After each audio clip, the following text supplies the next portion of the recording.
We couldn't really afford a house that's already done. This was a commercial property, and in 2020, nobody wanted a commercial property during lockdown in the city, so we thought that we could buy it and renovate it into a house.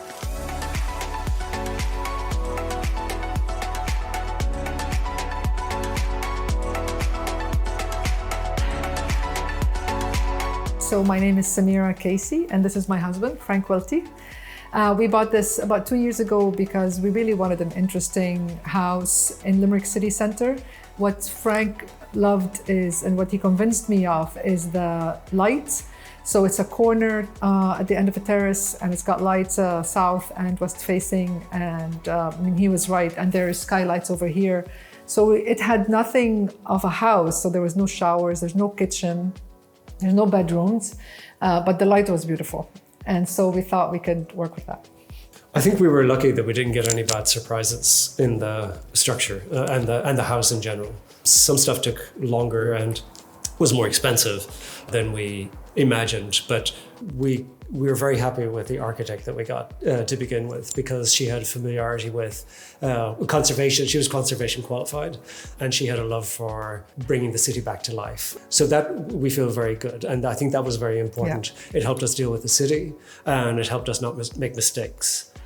In seriousness, the biggest tip is you have to be patient and not get stuck on an idea or a vision that you want to materialize. Just have to work with the house step by step, and just be grateful that it's in the middle of the city and it's got a history, and not worry about it being picture perfect and ready for a renovation show on TV or something. So.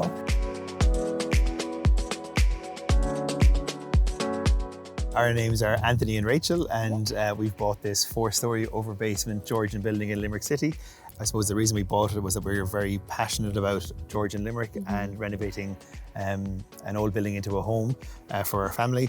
And which is growing. Yeah, absolutely. Sure, I suppose the main tip that we would have is just to engage the right professionals.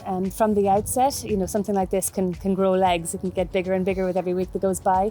But if you have the right people around you, all of that is made manageable with individual steps. And also there's a lot of support out there. There's a lot of support. At local level as well, which people often think is not available. County councils, Built Heritage, Georgian Society of Ireland. No. Yeah, exactly. Yeah. There's a lot of local supports as well. And it's very important that you have a conservation architect that is aware that you have to live in these buildings in a comfortable environment, as well as preserving the fabric of the old buildings, but by also using modern materials to make it habitable and building for the future in that building as well. And it's normal for all of these homes to evolve and to morph and to change as time goes by. And we're just the latest in many generations who have made this house into a home. And hopefully we'll be able to safeguard it by implementing all the best practices from today, as well as protecting everything from the past, to try and make this a home for another 200 years. We're currently working on our own project at the moment, South Circular Road, Victorian redwood property, and we just, I suppose, came for information and some inspiration. One of our big things is to, I suppose, restore the old and build the new in a way, and also build communities within Limerick City.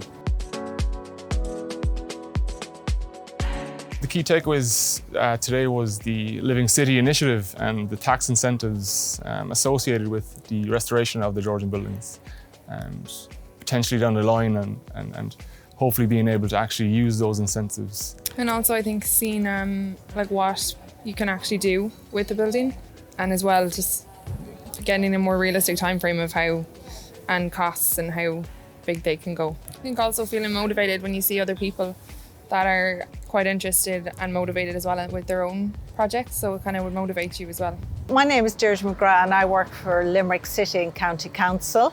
We run the Living City Initiative Tax Incentive Scheme, which is a tax deduction for refurbishment and conversion of these historic buildings here in Limerick City Centre. This is one of the projects behind me that partook of the Limerick City Initiative Tax Incentive Scheme. They admitted, some of the works, it was hard going, but with the help of a very good conservation architect and support from Limerick City and County Council, it has all been worth it in the end. Now they have a beautiful, unique building that is a wonderful place to live in, their home.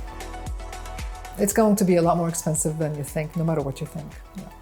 But it was good. Yeah. Still, it was good. Like Yeah. we think that this was makes sense financially.